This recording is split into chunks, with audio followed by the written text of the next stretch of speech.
J'ai fait la décision la plus bête de ma vie l'année dernière. Il faut savoir que je suis une fille, et à ce moment-là, j'avais 16 ans, avec très peu d'estime pour moi-même. L'année avait été très dure pour moi, donc je voulais avoir de l'attention. Je n'ai pas eu de figure paternelle, et en grandissant, j'étais en conflit avec ma mère, ce qui m'a induit, malheureusement, à faire des choses complètement stupides. Et oui, tout ce que vous allez entendre là, ce sont des histoires réelles, si jamais. Je continue, pardon. La pire décision fut pendant les vacances de Noël. Je venais juste de terminer mon job en tant que serveuse dans un restaurant local, et je suis resté dans ma chambre pendant 7 jours d'affilée. Enfin bon, j'ai plutôt été puni pour avoir essayé de fuguer et de quitter la maison. Mais c'était mon choix de finalement rester dans ma chambre. Je restais souvent sur les réseaux sociaux comme Twitter, etc. Mais j'étais aussi sur des applis de rencontres. Et Tinder était vraiment beaucoup plus fun. J'avoue, j'ai menti par rapport à mon âge là-dessus. J'étais vraiment très sélectif. Je swipais à droite et je validais que un mec sur 20. Mais plusieurs m'ont contacté et d'autres non. Puis, à un moment, j'ai rencontré cet homme, nommé Zach. Il avait 25 ans. Il m'a envoyé un message et on a flirté pendant un moment. Il a même demandé mon numéro et je n'ai pas hésité à lui donner, bien sûr. On s'est envoyé ensuite des messages pendant une nuit entière. Nos discussions étaient normales. Sa grammaire était horrible, mais je trouvais ça un peu mignon. Il était 3 h du matin quand j'ai décidé d'aller dormir. Comme il était tard, j'ai pensé qu'il pourrait comprendre, mais ce n'était pas le cas. Quand je me suis réveillé vers 11 h du matin, j'avais 12 appels manqués, 3 ou 4 messages vocaux et 10 messages, tous de Zach. Pourtant, il avait l'air d'un homme plutôt sympa quand il envoyait des messages, mais c'était absolument pas le cas quand j'ai écouté ces messages vocaux. Mais bordel, que disaient ces putains de messages vocaux? Vous allez le découvrir dans quelques secondes. Juste avant, laisse-moi te dire bienvenue dans un nouvel épisode. Vous connaissez maintenant la série Horror Cartoon, dans lequel je vous relate 3 histoires réelles, un peu badantes et un peu flippantes. Et surtout, ce qui est le plus badant dans celles qu'on a sélectionnées aujourd'hui, c'est qu'elles peuvent arriver à tout moment. Ce sont des sujets qui te concernent et qui sont plutôt caliente mucho bueno. Donc bon, si tu es prêt, si tu as tes petits popcorn, d'ailleurs je te rappelle que ces épisodes sont supra longs à produire parce qu'à chaque fois bien sûr il faut réaliser de nouveaux styles d'animation et il faut mettre tout ça en pratique et c'est super compliqué en fait. Donc si tu kiffes bien sûr tu t'abonnes et tu n'hésites pas à partager le concept autour de toi. Bref, assez parlé. Ajoute-moi sur Instagram si tu veux discuter avec moi et sinon bienvenue dans un nouvel épisode de Horror.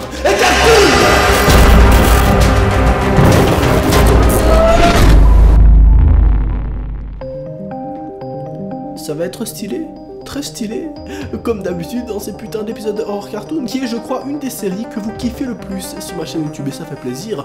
On est déjà au 3e épisode et les 2 premiers épisodes ont bientôt comptabilisé 1 million de vues. Ce qui est plutôt sympa. D'ailleurs si tu veux voir les autres épisodes, le lien est en description. Fais-toi plaisir. Bref, que disaient ces putains de vocaux? Bordel, je n'avais jamais entendu un langage aussi dégoûtant. Et ça venait de nulle part. Il a dit beaucoup de choses horribles, mais je vais vous partager les pires avec vous. Le dernier message qu'il m'a envoyé, c'était: comme tu as décidé de m'ignorer comme une pute, je vais donc te traiter comme une vraie pute. Quand je te verrai, je te montrerai à quel point je déteste être ignoré. As-tu déjà eu la mâchoire cassée? Ça fait mal. Je n'ai pas répondu à ces messages et je l'ai tout de suite bloqué. J'ai alors supprimé tous les messages vocaux et SMS, essayant d'oublier tout ça. Je n'ai parlé de ça à personne et surtout pas à ma mère. Elle aurait confisqué mon portable. 2 jours se sont alors passés et rien n'a changé. J'étais toujours enfermé chez moi. Il était tard et tout le monde était en train de dormir et j'en m'ennuyais à mourir encore une fois. J'étais en train de penser à Zach, quand tout d'un coup, je me suis rendu compte d'une chose. Je l'avais bloqué de partout, mais pas à l'endroit où je l'avais rencontré pour la première fois. Tinder. Aïe. J'avais enlevé les notifications de Tinder, donc j'avais totalement oublié ce fait. Je me suis connecté et j'avais plein de messages de la part de Zach. Je ne voulais pas ouvrir ces messages, mais les premiers mots que je pouvais apercevoir m'intriguaient. Il était en train de parler du fait qu'il savait où je vivais et qu'il était en ce moment même devant chez moi. Il a même mentionné que ma maison avait 2 étages. Mais bon, beaucoup de maisons ont 2 étages. Mais ce qui m'a choqué et qui m'a retourné l'estomac était sa localisation. Quand j'ai matché avec lui, il était à 3 km d'ici. Mais maintenant, ça disait qu'il était à moins d'1 kilomètre d'ici. Je l'ai alors vite supprimé et bloqué, et j'ai aussi supprimé mon compte Tinder. Je vous avoue que je le regrette un peu maintenant, parce que je n'ai pas pensé à faire un screenshot pour avoir une preuve. J'étais encore trop stupide et effrayé pour prévenir quelqu'un. J'ai passé la nuit entière à regarder vers ma fenêtre. J'avais peur, au point d'avoir la nausée et de ne pas pouvoir dormir jusqu'à 3 h du matin. Quand je suis descendu les escaliers, ma mère avait quelque chose à me dire. Elle m'a dit qu'un homme est venu pour me voir en disant qu'il me connaissait de l'église. Ma mère, étant très intelligente, lui avait dit qu'il s'était trompé de maison. Et elle a ensuite appelé la police. Elle n'a pas voulu me réveiller parce qu'elle pensait que c'était juste un gars bizarre que je ne connaissais pas du tout. Elle a dit qu'il avait demandé pour sa fille, sans dire son nom. Aujourd'hui, elle explique qu'elle ne sait toujours pas si c'était Zach, la personne en question. Et elle ne sait toujours pas si c'était lui, comment il l'a trouvé. Ça a été le mois le plus long de ma vie avant que j'aille vivre avec ma grande sœur. Le seul signe possible que j'ai pu avoir de Zach était une vieille voiture verte qui venait souvent dans notre rue. Ce n'était pas lui, mais mes pensées me le faisaient croire. Toute cette situation me donne toujours des cauchemars, et je n'ai plus utilisé Tinder depuis. Alors aujourd'hui j'aimerais le dire à toutes les filles, et même les garçons, soyez prudents en utilisant les réseaux sociaux, et en parlant à des inconnus, vous ne savez jamais vraiment à qui vous parlez. Et c'est totalement vrai. Non, plus sérieusement, on va s'en passer du message. Faites attention sur les réseaux sociaux, vous pouvez tomber contre des petits psychos. Oui, vous le savez, je pense que vous le savez. Tout le monde le dit environ 700 fois. Et si tu ne sais pas, c'est que peut-être tu as des petits problèmes dans la tête. Tu es un peu comme moi. Je reprends. Pardon. Ça vous dit une affaire réelle qui s'est passée dans un McDonald's? Un endroit où tu vas très régulièrement, je suppose, ou alors que tu connais très certainement. Très bien, alors nouveau style d'animation, c'est parti. D'ailleurs, dites-moi tout de suite lequel vous préférez entre les deux que vous avez déjà vus. Vraiment, ça nous intéresse pour pouvoir peaufiner les prochains épisodes. Et oui, je parle toujours un peu comme ça, là. Pourquoi j'ai une couronne sur la... C'est parti. Je travaille au McDonald's depuis maintenant plus de 5 ans. Et ce que je vais vous raconter, c'est toujours mon expérience la plus horrible que j'ai vécue là-bas. Ça s'est passé il y a 2 ans, quand j'avais 18 ans, et que je travaillais pour la première fois pendant la nuit, derrière la caisse. D'habitude, pendant la nuit, je travaille dans une cuisine, donc je n'ai jamais eu d'interaction avec les clients jusqu'à ce jour. Je travaillais de 10 h du soir jusqu'à 6 h du matin. J'arrête avec cette voix, d'accord. Non, moi ça me fait un peu rire, après, enfin, je sais que ça vous fait pas forcément rire, mais... Pardon. Je travaillais de 10 h du soir jusqu'à 6 h du matin, ce qui est normal pour nous. Vers 4 h du matin, j'étais en train de faire des frites, quand j'ai remarqué un homme en train d'essayer de prendre des photos avec son téléphone, de moi et de ma collègue Rebecca. J'ai pointé cette personne du doigt en la regardant, et elle a juste roulé des yeux, avant d'aller prendre des commandes, tout en me disant que ce genre de situation arrivait souvent. Bon, je me sentais tout de suite un peu inconfortable, et je voulais le dire à mon manager, mais il était dans son bureau à faire des choses importantes, donc je voulais pas le déranger. J'ai pris un sourire nerveux, et quand j'ai dit la phrase habituelle « Bonsoir, qu'est-ce que je peux faire pour vous ?» il m'a juste regardé, en restant silencieux. J'avais un certain sentiment d'inconfort face à lui. Puis, il m'a souri. Un sourire qui m'a envoyé des frissons dans le dos. Je vais juste prendre un café noir, ma jolie. J'ai tout de suite senti une odeur d'alcool. Je lui ai dit le prix avant qu'il se rapproche avec un billet de 5 € dans sa main pour me le tendre, voulant être sûr que sa main touche la mienne. Je lui ai donné le reste de mon argent, puis il m'a fait un clin d'œil avant d'aller attendre pour son café. Je voulais alors lui apporter son café le plus rapidement possible. Mais, vu ma chance, la machine à café n'avait plus de café. Je me suis alors tourné tout en essayant de garder le moins possible mon regard sur lui. Je suis désolé, nous n'avons plus de café, vous allez devoir attendre 3 minutes. Il m'a répondu en disant « Ne vous inquiétez pas, cela me dérange pas. J'ai une très belle vue pour attendre. » J'ai juste souri avec un sentiment de gêne, et j'ai regardé autre part. J'ai commencé à mettre les muffins sur le comptoir pour qu'ils soient prêts pour le petit déjeuner qui commence à 4 h du matin au Canada. Donc, Suzanne? J'ai entendu ça derrière moi, réalisant que c'était l'homme en question. Je me suis tout de suite demandé comment il pouvait connaître mon nom avant de remarquer qu'il était inscrit sur mon badge. Je me suis retourné pour le regarder et il a dit « Jusqu'à quelle heure vous travaillez ici, ma jolie ?» J'ai tout de suite paniqué, je ne suis pas très bonne dans ces situations. 7 h. J'ai dit, nerveusement. Et il m'a répondu « Oh, donc vous avez encore du temps avant d'avoir fini. » J'ai hoché de la tête avant de remarquer qu'il y avait enfin du café. Donc je suis allé le faire pendant qu'il continuait à me regarder très fixement. Je lui ai ensuite apporté avant de lui dire « Passez une bonne soirée !» Il m'a fait un autre clin d'œil. Et pendant qu'il se retournait, il m'a dit « Je te verrai plus tard, Suzanne. » Je l'ai regardé partir en essayant de rester calme. Il ne sait en fait pas à quelle heure je finis, donc c'est bon, parce que oui, à ce moment-là, Suzanne avait dit la mauvaise heure. Elle ne finit pas à 7h, mais elle finit déjà à 6h. Pas bête, hein, clairement. J'ai remarqué qu'il était déjà 6h du matin, donc il était temps de partir. Je me sentais toujours un peu parano à propos de cet homme, mais je savais que cette nuit passée. Mon collègue, Chris, allait me ramener chez moi, comme c'était déjà prévu. Donc nous sommes allés prendre nos affaires et nous sommes partis. Pendant que nous allions en sa voiture, j'ai remarqué une voiture avec quelqu'un dedans. Et bien sûr, c'était cet homme. J'ai paniqué et j'ai vite prévenu Chris en lui disant que c'était le gars dont je lui avais déjà parlé. Il m'a tout de suite rapproché de lui en essayant de me cacher le plus possible dans son manteau, pendant qu'on marchait vite vers sa voiture. Il voulait être sûr que personne ne suivait sa voiture. Il m'a ensuite déposé tout en me regardant, tandis que je rentrais chez moi. Je les remercie avant d'aller ensuite à l'intérieur pour aller dormir. Qu'est-ce qui se passe après? J'aime beaucoup trop cet épisode. Le jour suivant, je suis allé au travail et j'ai été appelé par mon manager qui me demandait comment je suis arrivé chez moi. Je lui ai alors dit que Chris m'a raccompagné en voiture. Mon manager avait un regard confus et il a dit quelque chose qui m'a fait peur. C'est étrange, parce qu'un homme était là à vous chercher avant 7h du matin. Il a dit qu'il était là pour vous prendre. J'ai pensé que les intentions de cet homme ne devaient pas être bonnes, juste à la manière dont il m'a regardé, et même parlé. Et ça a tout confirmé. Alors, depuis ce jour, j'ai refusé de travailler à la caisse pendant la nuit, et aussi d'avoir mon nom sur un badge durant cette période. Holy moly, dolly, flocky, schlonky, ça ne veut rien dire.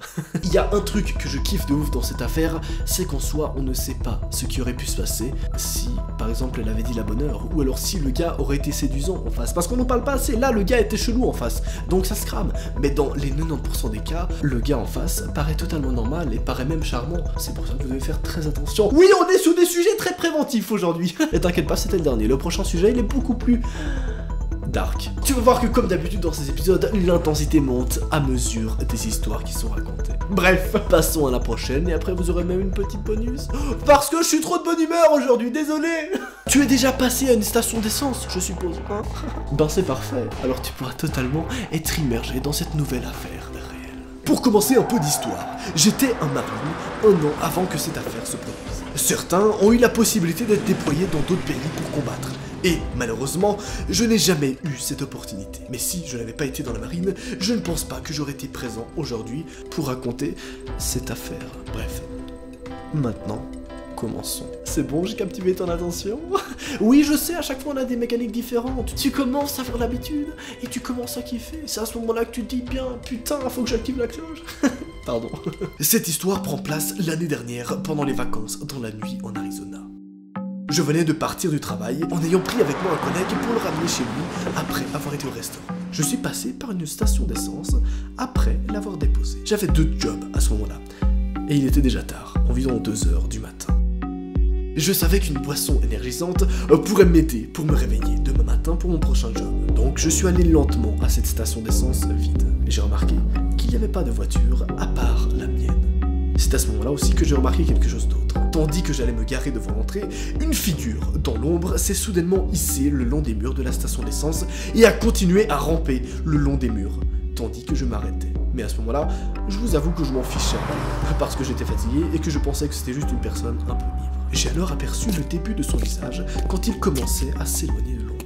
Il a ouvert sa bouche pour dire quelque chose, mais avant qu'il ne puisse dire quoi que ce soit, je l'ai coupé en disant « Je reviens, monsieur ». Il est juste resté là, à me regarder, tandis que je marchais dans la station d'essence. Je ne pensais pas à lui, parce que j'étais fatigué, et que je voulais juste rentrer chez moi. J'ai pris ma boisson énergisante préférée, avant d'aller jusqu'à la caisse. J'ai payé ma boisson en moins d'1 minute, comme le caissier n'avait pas l'air d'humeur de dire quoi que ce soit. J'ai alors poussé la porte d'entrée, et j'ai ensuite remarqué que l'homme n'était plus là. J'ai regardé autour de moi pour le chercher tout en marchant en direction de ma voiture, pour enfin le voir venir de l'ombre, encore une fois. Mais encore une fois, quelque chose semblait bizarre. Je ne voulais pas rester pour voir ce qu'il se passait, et je suis allé ouvrir la porte de ma voiture. Et j'ai ensuite entendu des pas rapides s'approchant de moi tout en étant derrière moi. Je me suis retourné aussi vite que j'ai pu pour avoir un contact avec lui. Il était juste en train de me regarder. Je voulais juste rentrer dans ma voiture et fermer une bonne fois pour toutes la porte. Mais il était trop près de moi. J'ai voulu essayer de créer une conversation assez pacifique, une tentative désespérée de ma part pour essayer de garder ce mec bizarre aussi loin possible de moi. J'ai dit « Oh, salut. C'est toi encore. Est-ce que je peux faire quelque chose pour toi ?» Il me répondit en chuchotant « J'ai besoin de monnaie de change. » J'étais vraiment rassuré suite à ces mots. J'étais heureux parce que je pouvais juste donner à ce mec creepy un peu de monnaie comme résolution du problème. J'ai dit « Bien sûr. Attendez, je vais aller en chercher. » Le temps que je prenne une poignée de monnaie, comme je me penchais dans ma voiture, j'ai entendu la porte passagère qui était derrière moi s'ouvrir et j'ai senti mes cheveux se faire tirer en arrière. L'homme les tirait vraiment fort et se met à chuchoter. « Si tu te mets à crier, je vais te tuer. » Ensuite, j'ai senti un couteau se poser lentement sur ma gorge. Il a ensuite chuchoté. « C'est compris. » J'ai hoché la tête doucement et il a continué en disant « Maintenant, nous allons au Nouveau-Mexique. Ne fais rien de stupide ou je couvrirai l'intérieur de ta voiture avec ton sang. » À ce moment, je me disais « Putain, mais ça ne peut pas être réel. » Donc je devais essayer de penser et de me calmer. C'était une chose que mon commandant officier avait dit. La clé de la victoire est une conscience claire dans une tête froide. Je lui ai demandé « D'accord, comment en fait vous allez me donner les directions ?» J'ai ensuite senti sa prise sur mes cheveux se retirer. Bien, bon garçon, je déteste quand on me supplie de les laisser partir. Maintenant, utilise ton GPS ou quelque chose de ce genre. Son couteau était toujours pressé à 70% contre ma gorge, donc je lui ai dit que j'allais lentement chercher dans la boîte à gants mon GPS. Puis, je lui ai demandé où est-ce qu'on allait dans le Nouveau-Mexique. Il a rigolé avant de me dire de me taire et de conduire. À ce moment-là, le gars va se demander, mais pourquoi était-il en train de rigoler? Est-ce que c'est peut-être pas là-bas qu'ils y vont? What the fuck? Oh, c'est creepy, c'est beaucoup trop creepy. Franchement, j'aime beaucoup. Dites-moi en commentaire votre histoire préférée à ce moment-là. Et même cumulée avec les autres histoires des autres épisodes aussi. Ça peut être pas mal. Je vais en faire vraiment le best du best. Bon, maintenant je sais, ce gars est un psychopathe. J'étais alors en train de conduire et à prier en même temps pour une chance où je pourrais être capable de me défendre. Son couteau était en train de perdre sa pression contre mon cou toutes les 5 minutes. Le couteau, au début du trajet, était à 70% de puissance. Maintenant, il était à 50%. J'ai dû tourner à droite à l'intersection. Et finalement, j'ai eu une opportunité. J'ai vu une Ford Ranger qui était en train de venir sur la route et que j'étais supposé rejoindre. Dans la tête, je me suis demandé à moi-même, est-ce que tu veux vraiment mourir comme un lâche? J'ai vu ma voiture se rapprocher assez vite, j'ai pressé mon pied sur la pédale et boum! Je me souviens que le gars était penché en arrière. Je peux entendre le klaxon qui attire l'attention. Il a lâché le couteau et a couru hors de la voiture. Je voulais courir après lui, mais le conducteur de la Ford Ranger m'a attrapé. Hé, qu'est-ce qui s'est passé? Est-ce que vous avez une assurance? J'essayais alors de pousser le gars pour attraper ce putain de lâche, mais les seuls mots qui sortaient de ma bouche étaient « Ne le laissez pas partir !» C'est tout ce que je pouvais dire, tandis que je voyais la silhouette de l'homme disparaître dans la nuit. J'ai tout raconté à la police quand ils sont arrivés. J'ai fait tout ce qu'il fallait faire, mais ils n'ont vu personne qui correspondait à la description de cet homme. Bon, maintenant, j'ai un pistolet sur moi et plusieurs couteaux. Donc, je ne serai jamais plus la victime de quelque chose de ce genre. Une affaire d'un prise d'otage d'un marine qui se termine bien. On ne pouvait pas faire plus stylé comme histoire réelle, non? Ou peut-être que si. Dans cette toute dernière enquête, dans laquelle on a une nouvelle mécanique encore, oui. Tu as déjà commandé une pizza, je suppose. Pourquoi je... Putain, j'ai l'impression que j'étais sous drogue. Tu as déjà commandé une pizza, je suppose. Pardon. Mais c'est le cas, non? Parce que si c'est le cas, tu vas certainement te reconnaître dans cette prochaine et dernière affaire de cet épisode. Ouais, c'est déjà bientôt fini, je suis désolé. Non mais, je sais que c'est une putain de partie de plaisir pour toi, je le sais à ce moment-là. C'était il y a 6 mois pendant l'été. J'ai tendance à commander une pizza dès que je commence à avoir faim, puisque je ne conduis pas. D'ailleurs, je suis le genre de fille qui ne porte pas de pantalon si je n'ai pas besoin d'en mettre. La température à ce moment-là était donc de 25 degrés. Alors, pas de pantalon pour moi. J'ai donc un short que j'aime beaucoup mettre, mais que je mets que aux alentours de la maison. Donc, je l'ai mis. Et comme j'attendais une commande de pizza, je me suis permis de juste mettre ce mini short. Jusqu'ici, tout va très bien et c'est totalement normal. Puis, ça sonne à la porte. J'ai ouvert la porte, pris la pizza et j'ai commencé à manger mon dîner tout en regardant la télévision. Puis, j'ai reçu un message sur mon portable. J'ai supprimé les messages, bien sûr, mais le premier message, celui qui m'a envoyé, m'a appelé par mon prénom. Ce qui est assez bizarre, parce que d'habitude, on m'appelle par mon nom de famille quand il s'agit de trucs importants comme ça, ou lorsqu'il s'agit de commandes de pizza. Le message me demande alors si je suis souvent seul chez moi, avec un petit smiley. D'accord, bon, bordel, un peu creepy, mais qui est cette personne? Je me demandais alors, mais qui ça pouvait bien être? Le livreur de pizza? Non, c'est pas possible. Mais si c'est l'autre personne, comment est-ce qu'il a pu avoir mon numéro? Ça devait sûrement être une erreur. Puis, il a commencé à décrire exactement ce que je portais en ce moment même. Et je n'avais pas un très bon pressentiment. Cette personne a mon numéro, mon nom, et sait comment je suis habillé. Je réalise que s'il connaît tout ça, il pourrait être la personne qui m'a apporté la pizza il y a quelques secondes, vu que j'ai utilisé mon nom et mon numéro pour commander. Et si c'est le cas, cette personne sait où j'habite. J'ai alors tapé le numéro de téléphone que je venais de recevoir sur Google et j'ai regardé les premiers résultats. Bordel, j'ai déjà vu cette personne aux alentours. Sur Facebook, je me suis rendu compte qu'il était dans ma ville et c'était la pire chose. Il y avait alors deux possibilités, soit il allait arrêter de m'harceler, ou alors il pouvait continuer à être effrayant. J'ai donc fini par ramper doucement jusqu'à mon lit pour m'enrouler dans la couverture comme un burrito, restant comme ça autant que je pouvais pendant plusieurs heures, tout en étant effrayé. Le lendemain, elle va alors directement parler de ces actions-là à la police, et elle n'entendit plus jamais parler de cette personne. Ou du moins, en tout cas, elle ne l'aperçut pas. Mais peut-être qu'il est toujours là le soir, à l'observer. D'ailleurs, si tu veux plus de détails sur cette dernière affaire réelle, sur mon Instagram, juste ici, on va en parler en story. Mais bref, à vous, cet épisode était beaucoup trop badass. Bien sûr, comme d'habitude, vous allez me dire quelle affaire et quel style d'animation vous avez le plus kiffé en commentaire. Et si tu en veux encore, parce qu'il y en a encore, tu peux totalement cliquer pour voir un autre épisode. C'était Noah et ce fut un plaisir, désolé d'avance, de t'accompagner dans tes pires cauchemars. Mais abonne-toi parce qu'ici on rigole et on se tape des grosses barres, mais on se chie dessus aussi, on fait un peu de tout. Bientôt le million, allez salut! Oh putain, cet épisode était tellement stylé à produire.